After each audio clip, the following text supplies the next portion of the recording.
जय जय श्री हरिवंश चंद्र उदित सदा द्विज कुल कुमुद प्रकाश विपुल सुख संपदा। कैसे पापी क्यों न होए श्री हरिवंश नाम जो ले। अलख लड़े तीरीज के महल खवासी दे। महिमा तेरी कहा कहूँ श्री हरिवंश दयाल। तेरे द्वारे बटत हैं सहज लाडली लाल। करुणा निधि और कृपा निधि श्री हरिवंश उदार। वृंदावन रस कहन को प्रकट धर्यो अवतार। श्री व्यास जी यद्यपि रसोई घर की व्यवस्था में व्यस्त थे, फिर भी मंदिर की ओर ध्यान चला ही जाता था। हरिवंश अभी बालक ही तो हैं, कहीं अकेले बैठे बैठे सो गया तो मंदिर में कोई भी प्रवेश कर सकता है। यही सोच उन्हें मंदिर की ओर से पूर्ण रूपेण निश्चिंत नहीं होने दे रही थी। तभी जब उनके कर्णों में कुछ लय ताल बद्ध संगीत तथा नृत्य के स्वर पड़े तो वे चौंक पड़े। ऐसा सुंदर गायक तथा नर्तक कौन आ गया है, यह ज्ञात करने की जिज्ञासा इतनी प्रबल हो गई कि वे तारा जी से बिना कहे ही मंदिर की ओर चल पड़े। यहाँ भी रास नृत्य तो पूर्ण हो चुका था। हरिवंश का श्रृंगार करके अपना विनोद भी कर चुके थे। अब श्री व्यास जी को इधर आता जान संपूर्ण सखी परिकर नृत्य संगीत के समस्त उपादानों सहित अंतर्ध्यान हो गया। श्री हरिवंश के चरणों में ही नूपुर घुंघरू शेष रह गए थे, जो अपने स्वर से उनके पद संचालन के साथ साथ मंदिर को ध्वनित कर रहे थे। संगीत के नाम पर भी कीर्तन ध्वनि ही शेष थी। हरिवंश मुखारविंद से होने वाली श्री प्रिया प्रियतम भी यथास्थिति में ही विराजमान मूर्ति रूप हो चुके थे। वंशीवट यमुना तट सभी अदृश्य हो चुका था। श्री व्यास जी ने जब मंदिर में प्रवेश किया तब वहां असामान्य कुछ था तो बस हरिवंश जी का भेष। कीर्तन तो हरिवंश कभी भी करने लगता था, परंतु यह वेश। श्री राधा मोहन जी की ओर दृष्टि गई तो उलझन और भी बढ़ गई। हरिवंश का संपूर्ण श्रृंगार उन्हीं का तो था, तो क्या हरिवंश ने ठाकुर जी का श्रृंगार उतारकर स्वयं पहन लिया? परंतु हरिवंश भले ही बालक हैं तो क्या ऐसी धृष्टता नहीं कर सकते। उसे सेवा के नियमों का ज्ञान है। वह तो द्वार से अंदर आने की भी चेष्टा नहीं करता, फिर आज ये क्या किया समझ में नहीं आता। विचारों में उलझे श्री व्यास जी हरिवंश के निकट पहुंच गए। उन्हें झकझोर कर चैतन्य सावधान करते हुए पूछने लगे, हरिवंश, अरे हरिवंश, तैने यह क्या किया है? श्री हरिवंश सावधान तो नहीं हुए। हाँ, उनके मुख से होने वाला कीर्तन अवश्य बंद हो गया। चरण अब भी थिरक रहे थे। उत्तर न मिलने पर जब ध्यान पूर्वक श्री व्यास जी ने हरिवंश के मुख की ओर देखा तो स्वेदाच्छन्न परिश्रांत मुखारविंद देख अन्य सभी विचार भूल वात्सल्य के प्रबल प्रवाह में चिंतित हो गए। अरे इसे ये क्या हो गया? ये बोलता क्यों नहीं? तारा, ओ तारा रानी, तनिक यहाँ तो आओ, देखो तो सही हमारे हरिवंश को क्या हुआ है। घबराहट में एकमात्र संबल तारा जी ही तो दृष्टिगोचर हुई थी श्री व्यास जी को। हरिवंश को कुछ हो गया है सुनते ही हाथ का कार्य दासियों को सौंप दौड़ती हुई सी तारा रानी मंदिर में प्रविष्ट हुई। क्या हुआ नाथ मेरे हरिवंश को? कहने के साथ ही जब हरिवंश पर दृष्टि पड़ी तो उनका सखी स्वरूप तथा श्रृंगार देख खिलखिला पड़ी। वह आज तो यह श्री जी की सखी ही बन गया है। क्या यही देखने के लिए आप पुकार रहे थे मुझे? जल्लाहट के साथ साथ श्री व्यास जी तारा जी के सहज आचरण पर मुग्ध हो गए। क्षण भर पूर्व घबराहट का ठिकाना नहीं था। क्षणार्ध में ही हर्षोत्फुल्ल हो गईं। शांत स्वर में समझाते हुए कहने लगे, अरे देवी, लाल का श्रृंगार तथा शोभा तो देख ली, क्या इसका श्वेत पूरित बदन भी देखा? यह कुछ बोल ही नहीं रहा है, हमारी ओर देख रहा, सिर्फ हमारी ओर देख रहा है, जैसे इसे हमारे यहाँ उपस्थित होने का ज्ञान ही नहीं है। थक कर चूर हो रहा है, फिर भी झूम रहा है। तुम्हें मैंने इसीलिए बुलाया है कि तुम इसको संभालो, तो मैं मंदिर में जाकर इसे पिलाने के लिए चरणोदक दूं। इसका कंठ परिश्रांत होने से मुख सूख रहा है, पर संभव है इसलिए बोल नहीं पा रहा हो। यदि फिर भी सावधान नहीं हुआ तो कविराज को बुलाना होगा। अब ध्यान दिया इस ओर तारा जी ने। लपक कर गोद में उठा लिया अपने लाल को। श्वेत स्निग्ध अंग पर हाथ फिराते हुए चिंतित स्वर में प्रार्थना करने के भाव में श्री व्यास जी से कहने लगी, नाथ, ये क्या हुआ मेरे लाला को? आप शीघ्र ही चरणोदक देकर वैद्यराज को बुला लाइए। श्री तारा जी के मत से सहमत होते हुए व्यास जी तुरंत ही चरणोदक ले आए। तारा जी ने श्री हरिवंश को कंठ से लगाए लगाए ही चरणोदक पान कराया। श्री व्यास जी के आदेशानुसार मुख पर शीतल जल के छींटे देकर आंचल से मुख पोंछ दिया। श्री व्यास जी ने हरिवंश मुख कमल को अब भी मलिन देखा तो तारा जी से उन्हें कुछ देर विश्राम कराने को कहा। साथ ही यह भी कि मैं श्री ठाकुर जी को भोग धरा कर और शयन करा के आ रहा हूँ। यदि तब तक भी यह चैतन्य नहीं हुआ तो फिर मैं स्वयं ही जाकर वैद्यराज को बुला लाऊंगा। अच्छा नाथ, आप शीघ्र ही भोग कर रखें। इसके सब सखा भी अपने परिवार सहित देखिए वो आ रहे हैं। सभी को प्रसाद ग्रहण करने के लिए मंदिर के प्रांगण में ही व्यवस्था करवाई देती हूँ। उड़ते ही बाह्य द्वार से आते बालकों को देखकर श्री तारा जी ने कहा, प्रसाद तो मैं भी लगा दूंगा दादाजी। कंठ से लगे हरिवंश माँ की गोद में से अचानक ही कूदते हुए बोल पड़े। हर्ष की लहर दौड़ पड़ी श्री व्यास दंपत्ति के हृदय में। श्री हरिवंश को चैतन्य देखकर श्री व्यास जी हरिवंश की बेसुध अवस्था को देखकर जिस प्रश्न को विस्मृत कर चुके थे, अब उन्हें सावधान देख अपनी उत्सुकता न दबा पाने के कारण पूछ ही बैठे, लाला, यह ओढ़नी, यह श्रृंगार? परंतु तारा जी के प्रश्न पूरा नहीं होने दिया। आप ये बातें फिर पूछ लेना, अब तो आप भोग लगाइए और आरती करके प्रभु को शयन करा दीजिए। हाँ दादाजी, माँ ठीक कह रही है।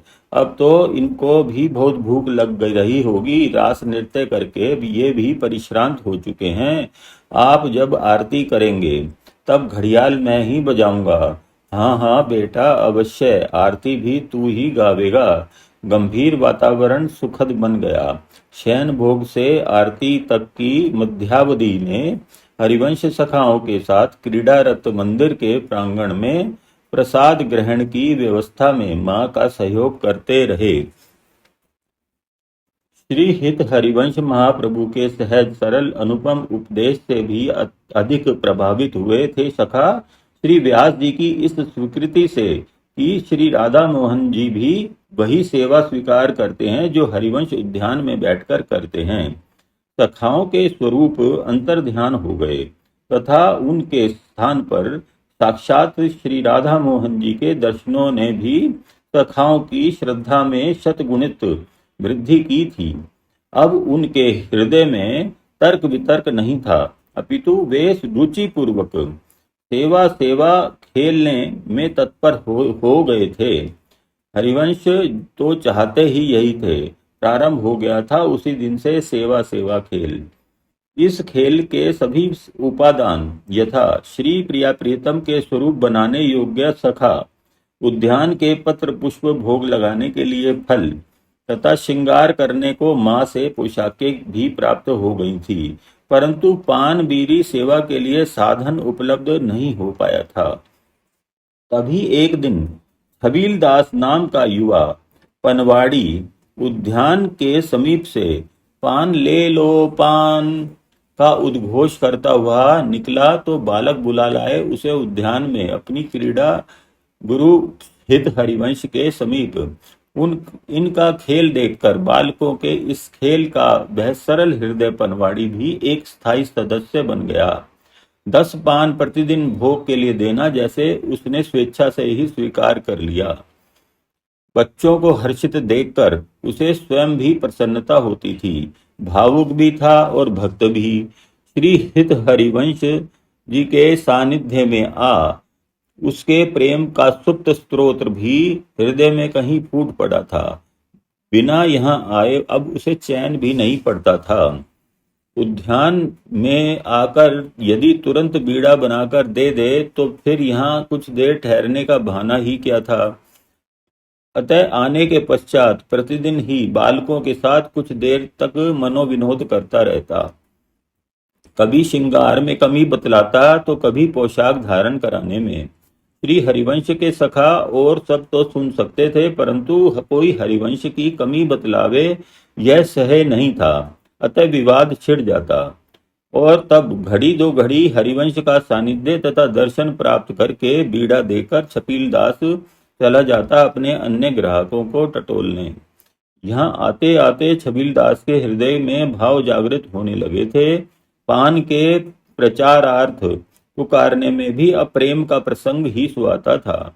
भक्ति रस में भीगी सुपाड़ी तथा भगवत नाम के मसाले मिलाता था। ग्राहक मुग्ध थे इसकी वाणी पर, स्वर पर, पान के रस पर। वे प्रतीक्षा करते थे छबीलदास के आने की, उसके पान की। प्रतिदिन की भांति आज भी श्री छबीलदास अपनी रसीली वाणी में पान के गुणगान करता मस्ती भरी चाल से चला जा रहा था। उद्यान के समीप से निकलते हुए कनखियों से मुड़ मुड़ कर देख भी लेता था उद्यान की ओर। कोई बालक उसे बुलाने तो नहीं आ रहा। इधर श्री हरिवंश ने नित्य प्रति की भांति ही भोग राग निवेदन करने के पश्चात जब पान निवेदन करने को दृष्टि घुमाई तो पान नहीं थे। सखाओं की ओर प्रश्नवाचक दृष्टि से देखते हुए कहने लगे, आज छबीला नहीं आया क्या? तभी छबील दास का स्वर सुनाई पड़ा। छबील दास आ गया भैया, कहता हुआ एक सखा उद्यान द्वार की ओर भागा तथा छबील दास के निकट पहुंचकर आग्रह पूर्वक कहने लगा, भैया छबीला, आज पान नहीं दोगे? जो उद्यान के बाहर ही खड़े हुए हो, हरिवंश भैया तो तुम्हारी प्रतीक्षा ही कर रहे हैं। कुछ देर तक उस बालक को खिजाने के पश्चात छबील दास अंदर आ गया। बालक ने हरिवंश से छबील दास की शिकायत सी करते हुए कहा, भैया आज तो ये बड़े नखरों में हैं, मैं तो बुला लाया, अब आगे की बात तुम जानो। छबील दास को आज नवीन परिहास सूझा। श्री हरिवंश द्वारा जिज्ञासा करने पर बड़े ही संकुचित परंतु इठलाए हुए स्वर में कहने लगा, ये पान जो तुम सब प्रतिदिन लेते हो पैसों से आते हैं। भला बताओ तो इनका हिसाब कौन करेगा? मुझे पैसे कौन देगा? बालक भी कम न थे। हरिवंश के कुछ बोलने से पूर्व ही पैसे की निरर्थकता तथा दुर्गुणों के ऐसे उदाहरण सुनाए कि उनका ज्ञान देखकर छबील दास भी मुग्ध तथा विस्मित हो गया। ऊपर से गंभीरता का आचरण बनाए रखकर जब उन्होंने पुनः पैसों का प्रश्न किया तो अनेक उपदेशात्मक बातें कहने के पश्चात एक बालक ने उनको भक्ति मार्ग दिखाना प्रारंभ कर दिया। भैया, हम सब बालक ठाकुर जी की सेवा ही तो करते हैं, क्या तुम अपनी इतनी सी सेवा नहीं कर सकते? हमारे ठाकुर जी तुम्हारे पानों से अत्यधिक प्रसन्न हैं। कृत्रिम क्रोध का प्रदर्शन करते हुए छबील दास बोले, अरे तुम सब तो बहुत ही चतुर हो गए हो। अब तक वैराग्य का उपदेश दे रहे थे, मैं वैरागी विरक्त नहीं बना तो अब भक्ति का उपदेश देने लगे। परंतु कान खोल कर सुन लो, अब मैं पैसे लिए बिना पान नहीं दूंगा। क्या कहने तुम्हारे और तुम्हारी ठाकुर सेवा के? 2 बालकों को उल्टा सीधा फूल पत्तों से श्रृंगार कर दिया तो क्या वे ठाकुर जी हो गए? फिर होंगे ठाकुर जी तुम्हारे लिए, मुझे क्या प्रयोजन? अब तक हास परिहास चल रहा था, यह तो प्रतिदिन का ही क्रम था। श्री व्यासनंदन को अभी तक कोई आश्चर्य नहीं हुआ था, ना ही बालकों के वार्तालाप में हस्तक्षेप किया था, परंतु अब ठाकुर जी को लेकर परिहास सहन नहीं हुआ। बोल ही पड़े, वही शांत परंतु धीर गंभीर वाणी, क्यों छबीला, हमारे ठाकुर जी बालक जैसे लगते हैं? बालक जैसे? अरे तुम्हारे बाल सखा अब बालक नहीं तो क्या मुझे अपने बाप लगेंगे? ठीक है, तुम अब तक का हिसाब अपने दादाजी के समीप जाकर अभी दादाजी के समीप जाकर ले आओ। हम तो युगल सरकार को पान अर्पण करते हैं, बालकों को नहीं। तुम्हारी दृष्टि में यदि ये बालक हैं तो पैसे लेने ही चाहिए। हम तो तुम्हें ठाकुर जी का प्रेमी समझते थे। मन में किंचित उद्योग भी था यह कहने में, क्योंकि जिसे पूर्ण भक्त समझ रखा था उसके हृदय की ऐसी स्थिति सहे नहीं थी बाल महाप्रभु को। मन ही मन निर्णय कर लिया श्री हित हरिवंश ने, भक्त के हृदय में संदेह का अंकुर नहीं नहीं, इसे तो समूल उखाड़ फेंकना होगा, अन्यथा इसका अनिष्ट होगा। और प्रभु का सहज स्वभाव है कि वे भक्त का अनिष्ट होते नहीं देख सकते। श्री नारद जी का अनिष्ट टालने के लिए प्रभु ने उनका शाप भी शिरोधार्य कर लिया था। छबील दास हरिवंश की गंभीर वाणी सुनकर चौंक पड़े। वातावरण को हल्का फुल्का रखने के लिए पूर्ववत उत्तर दिया, वाह भाई वाह, यह भी अच्छी रही। पान खाओ तुम सब, और पैसे लेने जाऊंगा श्री व्यास जी के पास मैं। मुझे पिटवाने का कैसा सुंदर तरीका निकाला है। अरे भैया हरिवंश, मैं तो तुमको सबसे छोटा व भोला समझता था, परंतु तुम तो इन सब से भी अधिक चतुर निकले। श्री व्यास जी कहेंगे नहीं कि मैंने बच्चों को पान खिलाकर उनकी आदत बिगाड़ी है। तुझे तो दंड मिलना चाहिए ना, ना कि पैसे। नहीं भैया, तुम स्वयं ही पैसे लेकर आया करो। सभी सखा उसकी भंगिमा पर मुस्कुरा पड़े। देखो भाई, पैसे मिलने का उपाय तो तुमको भैया हरिवंश ने बतला ही दिया है। अब 100 बातों की एक बात है, पान तो तुमको देने ही होंगे, अन्यथा हमारी सेवा ही अधूरी रह जाएगी। ना देने की स्थिति में यह अवश्य स्मरण कर लेना कि बालक तथा बंदर स्वभाव में समान होते हैं। भाई तुम लोगों की अच्छी जोर जबरदस्ती है। पैसा भी नहीं दोगे, पान भी लोगे। नहीं दूंगा तो बंदर सेना लंका लूट ही लेगी। ठीक है, बताओ कितने पान दूं? छबील दास ने मुख पर विवशता के से भाव लाकर पूछा। उसकी मुख मुद्रा देखकर सभी बालक खिलखिलाकर हंस पड़े, परंतु श्री हरिवंश उसी गंभीर मुद्रा में परंतु सहज स्वर में कहने लगे, नहीं नहीं छबीला भैया, कोई तुमको विवश नहीं करेगा ना लूटेगा। सेवा तो स्वेच्छा से होती है। यदि तुम बीड़ा देना नहीं चाहते तो मत दो। पैसे का हिसाब भी यदि तुम दादाजी के समीप जाना नहीं चाहते तो कोई बात नहीं, मैं ही कल लेता आऊंगा, यहीं दे दूंगा। तुम कल अवश्य ही आ जाना। अच्छा अच्छा मेरे बाप, ले आना। अब यह बताओ कितने बीड़ा लगाऊं? बहुत विलंब हो चुका है। मेरे ना जाने कितने ग्राहक तो मेरी प्रतीक्षा करके चले भी गए होंगे।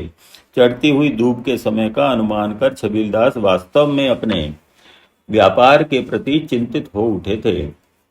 प्रतिदिन की भांति 10 बीड़ा ही बना दो भैया, परंतु कल अपने पैसे लेने अवश्य आ जाना। कुछ अधिक ही हास परिहास हो गया था आज।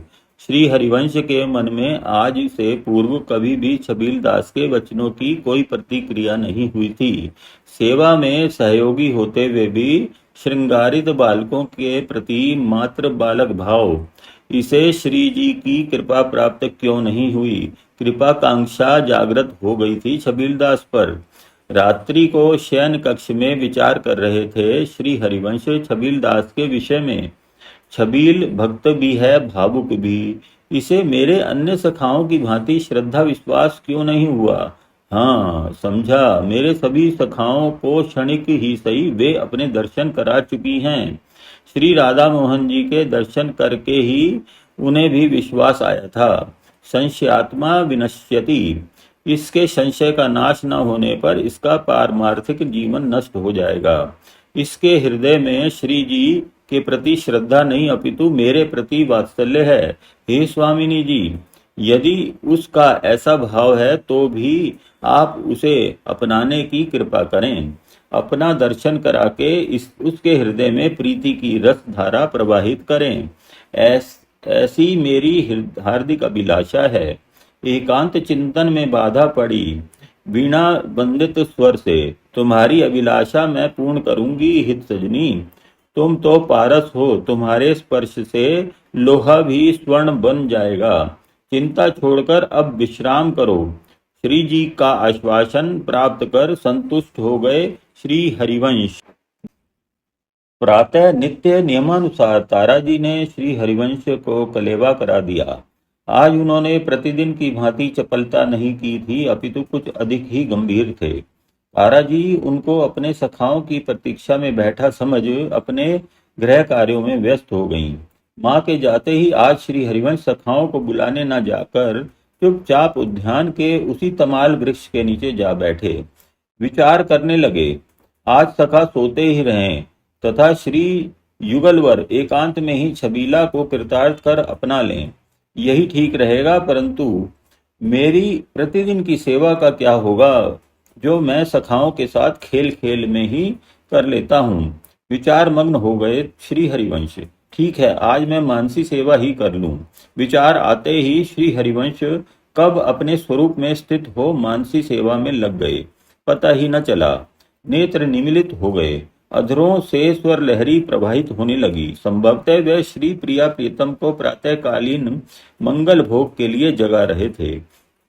तभी छबील दास अपनी दैनिक दिनचर्या के अनुसार झूमता गाता पान बनाता ग्राहकों को संतुष्ट करता चला आ रहा था। श्री व्यास जी का उद्यान कब निकल गया उसे पता ही न चला।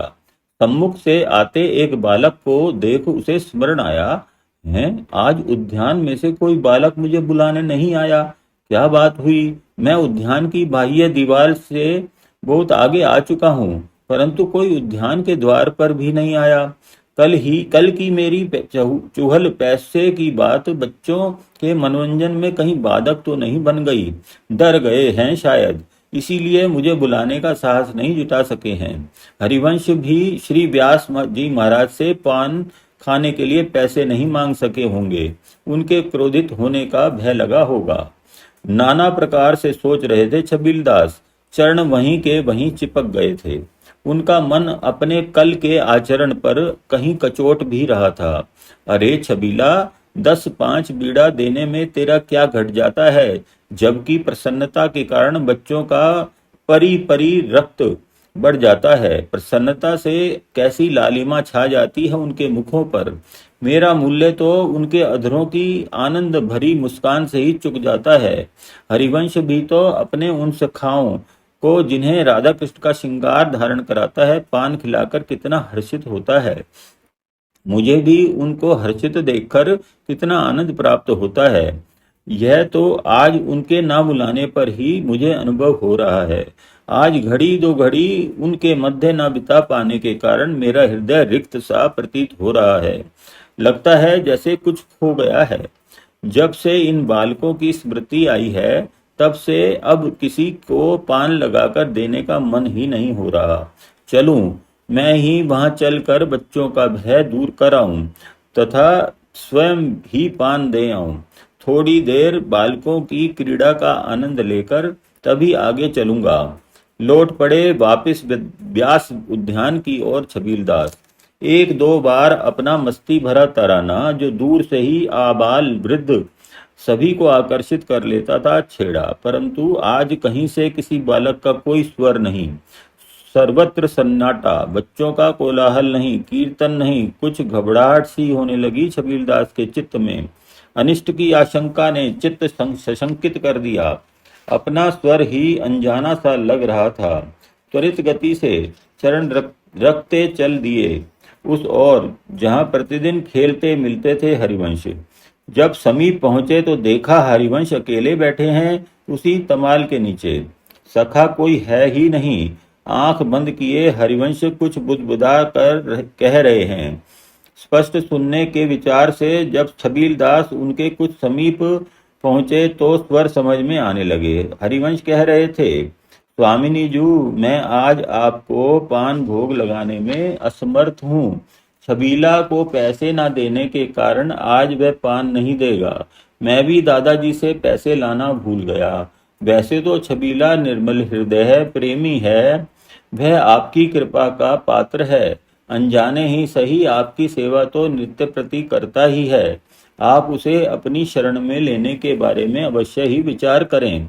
अब राजभोग आरोगने के पश्चात आपको सुवासित तांबूल न मिल पाने के कारण कुछ कमी तो अवश्य लग रही होगी। मुख फीका फीका हो रहा होगा, परंतु विवशता है। अब आप शयन के लिए कुंज में पधारें। सुनकर छबीलदास मुस्कुरा उठे। गले में से पान का खोमचा उतार कर अपने प्रतिदिन के स्थान पर बैठते हुए बोले, वाह भाई वाह हरिवंश, अरे भैया बहुत चतुर है तू तो। मुझे आते देख कैसा स्वांग बनाया है। खैर अब आंखें खोल तथा बता, आज तेरा खेल अभी तक प्रारंभ क्यों नहीं हुआ? सखा क्यों नहीं आए? तू और तेरे सखा स्वस्थ तो है ना? अब हरिवंश नेत्र तो तब खोलते जब वे कुछ सुन समझ पाते। वे तो श्री स्वामिनी जी से अपने क्रीड़ा सहयोगी छबीला की संस्तुति कर रहे थे, अपनाने की प्रार्थना कर रहे थे। उनको नेत्र न खोलते देख छबीलदास हंस पड़े। मान गए भैया। हरिवंश लाला, बालक है तो क्या पूरा सिद्ध है। अब लाला तू अपने खेल के लिए मुझसे पान ले ले, फिर मैं जाऊं। मैं कितने ही ग्राहकों को छोड़कर चला आया हूं। बीड़ा बनाने लगे। यह कहते हुए छबीलदास, परंतु यह क्या, नेत्रों ने एक चमक सी अनुभव की। नेत्र उठाकर हरिवंश की ओर देखा तो नेत्र निमेष इस नवीन दृश्य को देखने में तल्लीन हो गए। श्री हरिवंश के अंग के चतुर्दिक शीतल प्रकाश पुंज ने जैसे वृत्त बना लिया था। छबीलदास के हाथ रुक गए थे। वे देख रहे थे प्रकाश की चमक शनय शनय अंतर ध्यान हो गई। अब हरिवंश के चतुर्दिक श्री राधा कृष्ण अपनी अष्ट सखियों सहित वृत्ताकार खड़े हुए थे। वे नृत्य करते हुए घूम ले रहे थे। इसी प्रकार धीरे धीरे घूमते हुए उन्होंने एक चक्र पूरा किया। घुंघरुओं की मधुर झंकार से ने छबीलदास के हृदय में आनंद का स्रोत प्रवाहित कर दिया था। उस झंकार को निरंतर सुनते रहने की लालसा बढ़ रही थी। तभी वहां पुनः वही प्रकाश पुंज मात्र शेष रह गया। फिर वह भी लुप्त हो गया। हरिवंश अकेले बैठे थे पूर्ववत। छबीलदास का मन तो जैसे हाथ से ही निकल गया। वह स्वप्न था या सत्य? हरिवंश के सखा आए नहीं, या मुझे देखकर इन सब ने मुझे छकाने के लिए यह कोई नवीन क्रीड़ा की संरचना की है? पहले छिप गए होंगे, अब हरिवंश का संकेत पाकर आ गए और पुनः छिप गए। परंतु वह प्रकाश पुंज, वह घुंघरुओं की झंकार, वह भुवन मोहिनी मुस्कान, वह सौंदर्य राशि, क्या वे सब हरिवंश के सखा ही थे, जिनका हरिवंश खेलने के लिए प्रतिदिन श्रृंगार किया करते थे? परंतु उनमें वह प्रकाश, वह आकर्षण, वह मस्तिष्क और मन, बुद्धि और विवेक, नेत्र और अंतर्चक्षु संघर्ष में उलझ गए। छबीलदास सत्य क्या है इसका निर्णय नहीं कर पा रहे थे। अंतर्द्वंद्व इतना अधिक बढ़ गया कि वे विकल हो चित्कार कर उठे। विनयावनत रोते हुए पुकारने लगे, हरिवंश भैया हरिवंश, मुझे दिखा दो उसी भुवन मोहिनी मूर्ति को। मुझे सुना दो फिर से वही नूपुर ध्वनि जो एक बार सुनाई है। मेरे प्राण कंठ में अटक रहे हैं। ये तुमने क्या माया फैला दी है? अब यह सिद्ध बनने का खेल छोड़कर आंखें खोलो और मुझे दर्शन करा दो अपने सखाओं के। छबीलदास की व्याकुलता का वर्णन करना तो संभव ही नहीं है। हाँ, उसे वे अवश्य सहज ही में समझ सकते हैं जिनके सम्मुख कोई ऐसी परिस्थिति आई हो, जब कोई घटना जीवन मरण का प्रश्न बन गई हो, प्राण कंठ में अटकते से प्रतीत हुए हों। छबीलदास के नेत्रों से अश्रु बरबस ही प्रवाहित होने लगे थे। अटकते स्वर बार बार अपने हरिवंश को पुकार रहे थे। हरिवंश प्यारे हरिवंश, मुझे बचा ले रे हरिवंश। शरीर शिथिल हो चुका था। मस्तक श्री हरिवंश के चरणों में कब का लुढ़क चुका था। श्री हित महाप्रभु ने नेत्र खोले।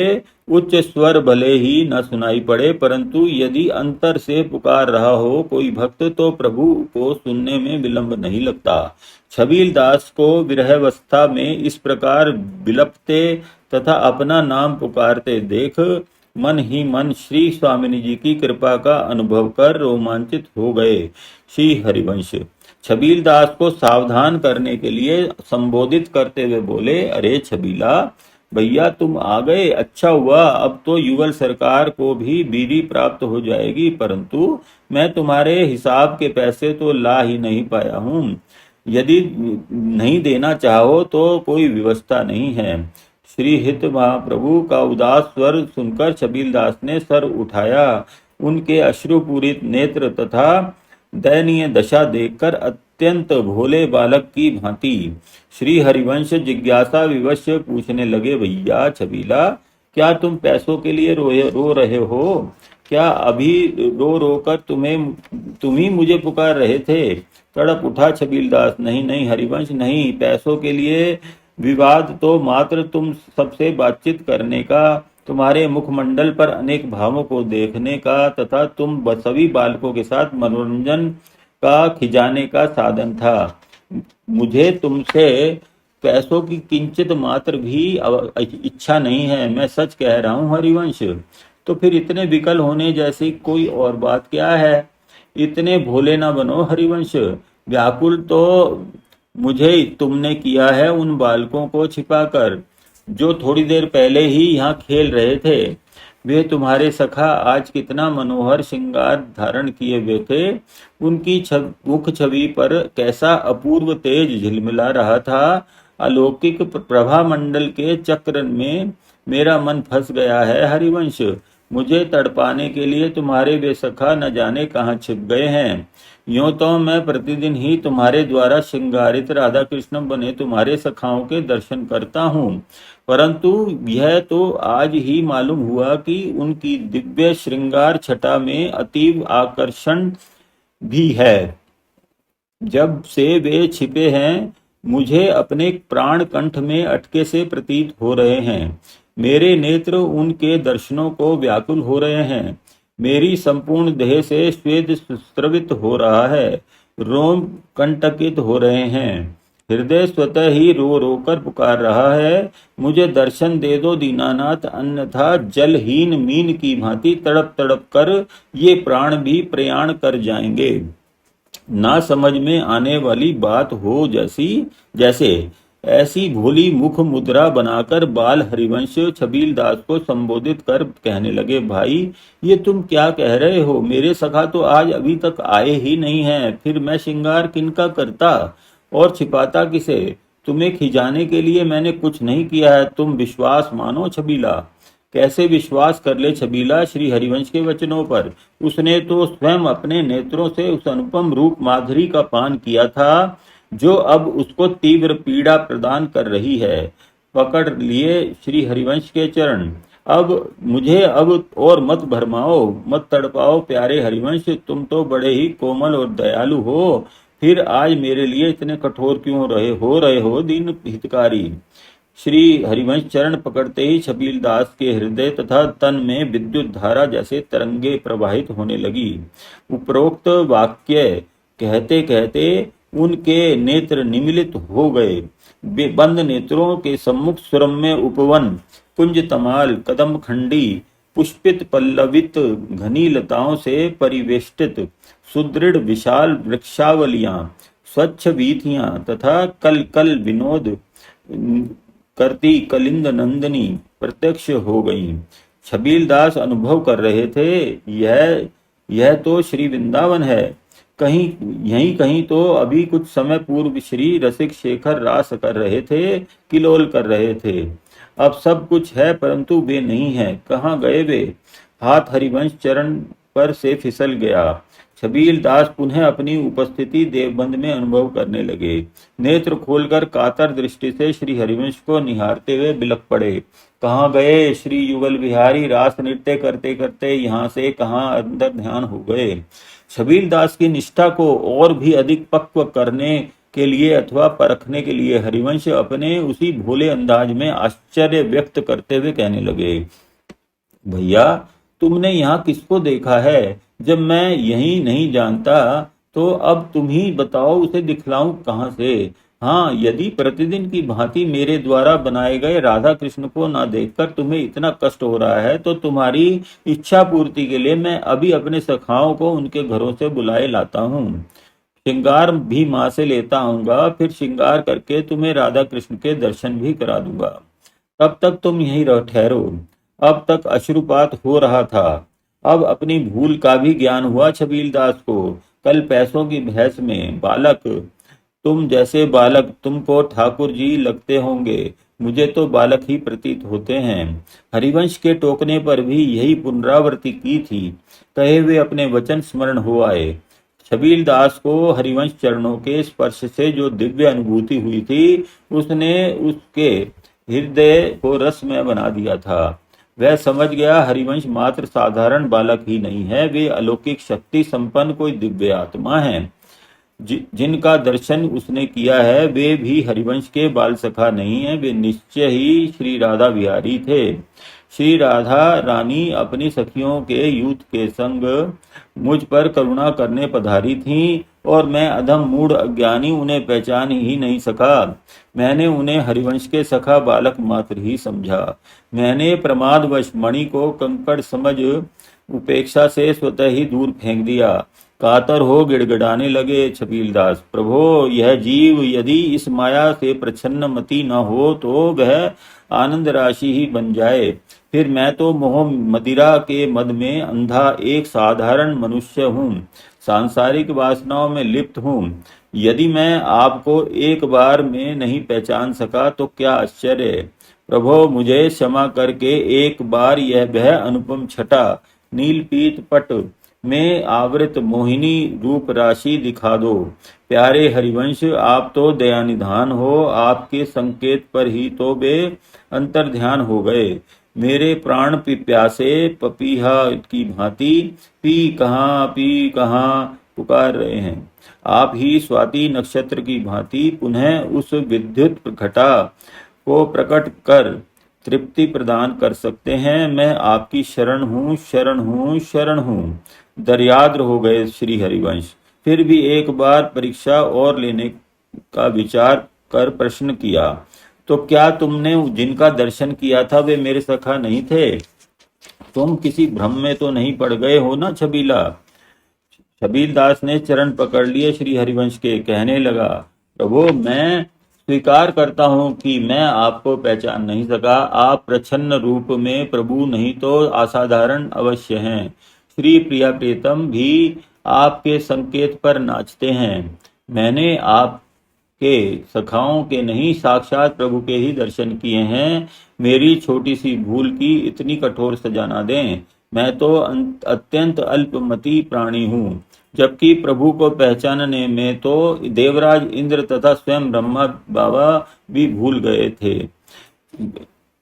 ग्वाल गायों को चुराकर 1 वर्ष तक ब्रह्मलोक से पृथ्वी तक चक्कर लगाते लगाते चकर घिन्नी बन गए, तब कहीं वास्तविक स्वरूप का ज्ञान हो पाया। मैं तो प्रभु आपका कृपा पात्र हूँ, कृपा करके अब तो उन रसिक शेखर का परिकर सहित दर्शन करा दें, अन्यथा अब ये पापी प्राण पंछी पिंजरा तोड़ने के लिए फड़फड़ा रहे हैं। जब तुम इतने व्याकुल हो तो उन्हीं स्वामिनी जी से प्रार्थना करो जिनने दर्याद्र होकर तुम्हें अपने दर्शन कराए हैं, वे ही पुनः कृपा करेंगी। कृपालु हरिवंश ने साधना का सरल मार्ग प्रकट कर दिया। वाणी दे दी जैसे छबीलदास को। श्री हित हरिवंश का आदेश पाकर छबीलदास ने श्री जी की प्रार्थना करने को मुख खोला तो पद निःसृत होने लगा। कंठ तो मधुर था ही, अब जब भाव भक्ति तथा प्रेम में डूबकर उसने प्रार्थना परक पद गाया तो कण कण झूम उठा। वायु भी घड़ी भर तो स्तंभित हो गई, जैसे वायु संसर्ग से पत्रों द्वारा गुंजित मरमर ध्वनि संगीत के साथ साज का कार्य कर रही थी। तभी अद्भुत चमत्कार हुआ। सहज विराजमान हरिवंश महाप्रभु की अंग कांति में से ही श्री प्रिया प्रियतम प्रकट हो गए। जय हो अशरण शरण कृपामयी दीन हितकारी दुखहारी वात्सल्यमयी करुणामयी किशोरी जी की जय हो। आहा मैं धन्य हुआ, मुझे आपने कृतार्थ कर दिया प्रभु। एक टक अपलक निहारते हुए उस अनुपम रूप सुधा का नेत्रपुटों से पान करते हुए छबीलदास प्रार्थना करने लगे, अब तक आपकी माया के वशीभूत हुआ संसार चक्र में भ्रमण कर रहा था। अब आपके दर्शनों के फलस्वरूप मुझे आपकी माया ना व्यापे ऐसे ही वरदान दीजिए। इन नेत्रों में आपकी छवि के अतिरिक्त और कुछ भी ना समाये, ऐसी कृपा करें दीनबंधु। प्राण आपके दर्शन करते करते ही निकलें, यही एकमात्र कामना है। आप अपनी चरण रज प्रदान कर मुझ अधम को अपनी दासियों की भी दासी बनाने की कृपा करें, यही प्रार्थना है। श्री किशोरी जी मुस्कुराने लगी भक्त छबीला की उतावली पर। अधर कली प्रस्फुटित हुई भक्तराज, जो कुछ तुम चाहते हो वह सब प्राप्त होगा, परंतु अभी नहीं।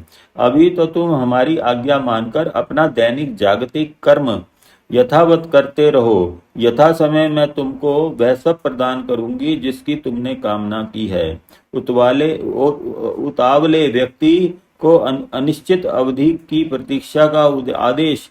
छबील दास भूमि पर गिरकर प्रणिपात करता हुआ रो पड़ा। स्वामी जी, जहाँ एक पल का भी अदर्शन प्राण पंछी को पिंजड़ा से उन्मुक्त कर देने को तत्पर है, वहां प्रतीक्षा की इतनी लंबी अवधि, इस अवधि में तो मैं निरावलंब कैसे व्यतीत कर पाऊंगा। अवलंब तो है ना हमारी हित सजनी के अभिनव नाम श्री हरिवंश का स्मरण तथा इनका दर्शन तुम्हें हमारे स्मरण दर्शन का सुख प्रदान करता रहेगा।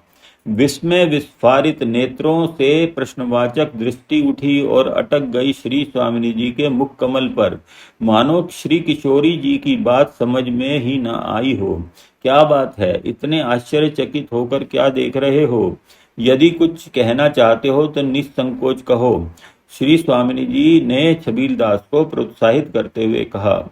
गड़ गया संकोच से छबीलदास, फिर भी आज्ञा का अवलंब पाकर अपने हृदय की शंका प्रस्तुत कर ही दी। स्वामिनी जी, अब तक ऐसा सुनता आया हूँ गुरुजनों से कि नाम के जप से नामी कृपा करते हैं, परंतु आपकी आज्ञा इन परम कृपालु कमनीय श्री हरिवंश के नाम जप की हुई है। मैं अल्पज्ञ इसका मर्म समझने में असमर्थ होने के कारण ही कुछ विचलित सा हो गया हूँ। बड़े भोले हो वत्स, जिस निकुंज रस की प्राप्ति के लिए ब्रह्मादिक तरसते रहते हैं, वही भाव तुमको सहज ही में प्राप्त हो गया है। हमारे अद्वैय युगल स्वरूप का दर्शन प्राप्त हो गया है। यह सौभाग्य क्या तुम्हारी किसी तपस्या, साधना अथवा परिश्रम से प्राप्त हुआ है? अरे भोले भंडारी, यह मात्र हित हरिवंश की लीला में सहायक होने के कारण इनकी कृपा प्रसाद से ही तुम्हें प्राप्त हुआ है। संपूर्ण एकाग्रता से श्रवण कर रहा था छबील दास इस अमृत तुल्य वाणी को, परंतु नेत्र श्री जी के मुखारविंद के ही चकोर बने हुए थे। उसके नेत्रों में अब भी जिज्ञासा का भाव देखकर उन्होंने और भी स्पष्ट रूप से बतलाया, यह हरिवंश हमारा ही स्वरूप है। हम और हरिवंश प्रकट में दो दृष्टिगोचर होते हुए भी एक ही हैं। जो व्यक्ति हमें और इनमें भेद न करके इनका नाम गान करता है, उसे हमारे निकुंज महल की टहल सहज में ही प्राप्त हो जाती है। कलिकाल से संतप्त प्राणियों के उद्धार के हेतु ही हमको प्रच्छन्न रूप से अवतरित होना पड़ा है। वही यह हरिवंश स्वरूप है। इसीलिए इसका नाम जपने वाला हमको अत्यंत प्रिय है। क्या तुम हरिवंश के स्वरूप को अब भी समझ नहीं सके हो? हरिवंश स्वरूप वर्णन करते करते श्री स्वामिनी जी के मुखमंडल पर वात्सल्य भाव प्रदीप्त हो उठा था। छबील दास के मन में श्री स्वामिनी जी द्वारा इस सर्वथा गोपनीय तथ्य के प्रकाशन के पश्चात शंका शेष रहने का प्रश्न ही नहीं था। इतना तो उन्होंने भी देखा ही था कि श्री प्रिया प्रीतम श्री हित हरिवंश के इसी बाल स्वरूप में से प्रकट हुए थे। नत नत हो गए श्री चरणों में, हाथ जोड़कर प्रार्थना करने लगे। आपकी कृपा से मेरे हृदय की शंका का समाधान तो हो गया, परंतु एक लालसा अवश्य उत्पन्न हो गई है। यदि आप कृपा करें तो वह भी पूर्ण हो जाएगी। भोले भक्तों की अटपटी वाणी से प्रभु को आनंद आता है। जिनके नाम स्मरण मात्र से संसार की संपूर्ण लालसाओं का शमन हो जाता है, उनके दर्शनों से लालसा की उत्पत्ति परिहास ही तो प्रतीत होता है, परंतु अपने इस सीधे सादे भक्त पर रुष्ट होने की बजाय मंद मंद मुस्कुराते हुए श्री किशोरी जी ने पूछ लिया, पहले तो हमारे दर्शनों की लालसा थी, अब कौन सी लालसा शेष रह गई है? निसंकोच शीघ्र ही बताओ। छबीलदास करबद्ध अपनी मनोकामना सुनाने लगे। प्रभो, मैं अज्ञानी गवार पान लगाने के अतिरिक्त और कुछ भी जानता नहीं। भजन पूजन सेवा आराधना किसे कहते हैं मैं नहीं जानता। आज आपके दर्शन करके तथा आपको प्रसन्न जानकर एक यही लालसा मेरे हृदय में उत्पन्न हुई है कि आपके वरुण अधरों पर पान की रक्ताभा के दर्शन करूं। अर्थात पान खिलाना चाहता हूं, परंतु पगले, पान तो प्रतिदिन हम तेरा दिया हुआ ही भोग लगाते हैं। वह तो आप श्री हरिवंश के कर कमलों से ही आरोपती हैं। आज मैं भी इसी सौभाग्य को प्राप्त करना चाहता हूँ। आपको अपने हाथों से बीड़ा बनाकर स्वयं ही खिलाने की आज्ञा प्राप्त करना चाहता हूँ। भक्त के कातर नेत्र उसकी वाणी से भी अधिक उसकी मनोभावना को व्यक्त कर रहे थे। छोटे बालक की तोतली वाणी सुनकर जिस प्रकार माता पिता प्रमुदित होते हैं, उचित अनुचित का विचार नहीं करते, उसी प्रकार श्री स्वामिनी जी भी छबीलदास की अटपटी मांग सुनकर हंस पड़ी। अच्छी बात है, लगा दे बीड़ा, खिला दे पान अपने ही हाथ से, परंतु शीघ्रता करना। मन मांगी मुराद मिली। नाच उठा छबीलदास, गुनगुना उठा उसका मन। वाणी मुखरित हो गई। उसके उल्लास को देख देख कर आनंदित हो रहे थे युगलवर। फिर भी समय की सीमा को ध्यान में रखते हुए उसे सावधान तो करना ही था। श्री लाल जी प्रथम बार बोले, छबीलदास तू नाच तो गा तो रहे, हम तो जा रहे हैं। छबीलदास की प्रसन्नता का उफान लाल जी की वाणी के शीतल जल से अचानक ही जैसे शांत हो गया। नहीं नहीं प्रभु, ऐसा न्याय न करे, मैं बीड़ा बना रहा हूँ, देखिए ना, बस लग ही चुके हैं, कुछ अधिक विलंब थोड़े ही हुआ है, लीजिए आरोगिए। कहते हुए छबीलदास एक पत्र पुटी में बीड़ा सजाकर श्री स्वामिनी जी की सेवा में समुपस्थित हो गए। अब उन जैसा बड़भागी और कौन होगा जिसके कर से आरोगने के लिए श्री स्वामिनी जी ने अपने पद्म पंखुड़ी से अधरोष्ट मुकुलित कर दिए। हर्षातिरेक से विह्वल छबीलदास ने कंपित करों से प्रथम श्री स्वामिनी जी की सेवा की, तदंतर श्री लाल जी के मुखारविंद में बीड़ा दिया। पुनः श्री हित महाप्रभु को बीड़ा पवाया। दृष्टि ऊपर उठाई तो युगलवर अंतर ध्यान हो चुके थे। उन्हीं में जिनमें से प्रकट होकर दर्शन दिए थे। लौट गया चरण धूलि में छबीलदास। श्री हरिवंश के स्वरूप को वही वह भली भांति समझ चुका था। तभी उद्यान में प्रवेश किया श्री हरिवंश के बाल सखाओं ने। वे हरिवंश को खोजते हुए आ रहे थे, इसलिए दूर से ही पुकार रहे थे, हरिवंश भैया, हरिवंश, अरे तू कहाँ है भैया। जिनके श्रवणों में भक्त की मौन पुकार भी पहुंच जाती हो, वे भला इतने समीप की पुकार पर मौन रहते। पुकार कर ही उत्तर दिया, अरे मैं तो यही हूँ तमाल के नीचे, तुम सब कहाँ चले गए थे जो अब आ रहे हो। स्वर सुनते ही सभी सखा दौड़ते हुए समीप आ गए। सभी अपनी अपनी कहना चाह रहे थे। सभी सबसे पहले अपने हरिवंश को देख लेना चाह रहे थे। सभी व्याकुल थे तब से जब से माँ ने कहा था कि आज तो वह मुझसे भी कहकर नहीं गया है, ना पोशाक ना श्रृंगार आदि ले गया है। जब घर से इतने समय पूर्व गया है तो हमें बुलाने क्यों नहीं आया। जिज्ञासा अनिष्ट की आशंका से सभी बेचैन हो रहे थे। कहाँ गया था तू? आज तो माँ से कहकर भी नहीं आया, ना ही तैने हम सबको बुलाया। ऐसा क्या काम था? यहाँ क्या कर रहा है? अरे कुछ तो बोल। सभी सखाओं ने अपने अपने प्रश्न एक साथ ही समुपस्थित कर दिए थे। धैर्य कौन रखे, सभी अपने सखा से मिलने की प्रसन्नता से अभिभूत थे। श्री हरिवंश मुस्कुरा भर दिए। सखाओं की उत्सुकता भरी प्रश्नों की झड़ी जब पुनः लगने लगी तो उनको उत्तर देने के स्थान पर उन्हीं से प्रश्न किया, तुम अब तक कहाँ रहे? आज इतनी देर तक तुम सब कहाँ खेलते रहे? हम सब तो आज सोते ही रह गए, अभी अभी जगे हैं। क्या अब तक सो रहे थे? प्रतिदिन की भांति जागे क्यों नहीं? दादा मैया ने भी तुमको नहीं जगाया? भोले भंडारी बने हरिवंश ने आश्चर्य प्रकट करते हुए पूछा। नहीं, किसी ने भी नहीं जगाया। मैं तो अपनी माँ से अभी जागने पर लड़ ही पड़ा, मुझे क्यों नहीं जगाया? तो वे कहने लगी, आज तो इतनी गहरी नींद में था कि तुम्हें सोते हुए देखकर मेरे हृदय में ऐसा भाव आया कि कोई काम तो है नहीं, केवल खेलने के लिए ऐसी प्रगाढ़ निद्रा में से क्यों जगाऊं? बस इसीलिए नहीं जगाया। यही तो हमारी माँ ने भी कहा था। सभी सखा आश्चर्य मिश्रित स्वर में एक साथ बोल पड़े। श्री हरिवंश हंस पड़े। वाह भाई वाह! सभी की माताओं के मन में एक ही बात आई। तभी एक की दृष्टि पड़ी छबीलदास पर, जो इन बालकों की बातों के स्वर से भाव जगत से बाह्य जगत में आ गए थे तथा सावधान होकर एक ओर बैठे थे।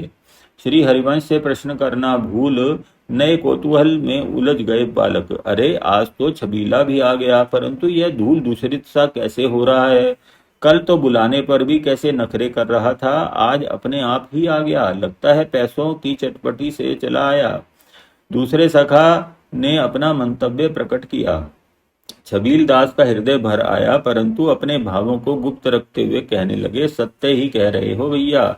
आया तो अपने पुराने हिसाब के लिए ही था, किंतु अब तो हरिवंश ने इतना मोल दे दिया है कि तुम जब तक चाहो पान खाते रहो, ठाकुर जी को भी भोग लगाते रहो, चुकेगा नहीं। एक गंभीर बालक छबील दास की बात को सहज उक्ति समझ उसको सुझाव देने लगा। यदि ऐसी बात है तो तू हमारे खेल के लिए बीड़ा देकर अपने ग्राहक देख। यहाँ तो आज हम सबके विलंब से आने के कारण भैया हरिवंश श्रृंगार भी नहीं कर पाए हैं। स्मरण हो आई स्वामिनी जी की आज्ञा। ये बालक भी संभवतः उन्हीं के परिकर हैं, तभी उनकी आज्ञा इन्होंने भी दुहरा दी। जैसे बालक को उत्तर ना देकर श्री जी को ही उत्तर दे रहे हो, इस भांति छबीलदास बोल पड़े। हाँ हाँ, काम तो देखना ही पड़ेगा, आपकी आज्ञा तो माननी ही पड़ेगी, परंतु आज अब मैं कहीं नहीं जाऊंगा। आज तो आपके दर्शन करके सब बीड़ा यहीं भोग लगाऊंगा। आज के इन प्रसादी बीड़ाओं का अब अन्य कोई अधिकारी कैसे हो सकता है? भाव में बहकते देख श्री हरिवंश जी खंखार कर मुस्कुरा दिए। दृष्टि मिलते ही छबीलदास ने श्री हरिवंश के संकेत से विषय के गुप्त रखने का आदेश समझ लिया। बात बदलकर बोले, आज हरिवंश ने पुराना हिसाब चुकाया है ना? इसी प्रसन्नता में आज के सभी पान आपकी सेवा में अर्पित हैं। सभी सखा प्रसन्नता से नाच उठे। भैया हरिवंश तब तो शीघ्र ही श्रृंगार ले आ। पैसों का प्रेमी पैसा मिलते ही श्री युगल सरकार का प्रेमी बन गया है। श्री हरिवंश मुस्कुराते हुए चल दिए माँ की ओर। छबीलदास एकटक उन्हीं की ओर निहार रहे थे। जय जय श्री हरिवंश।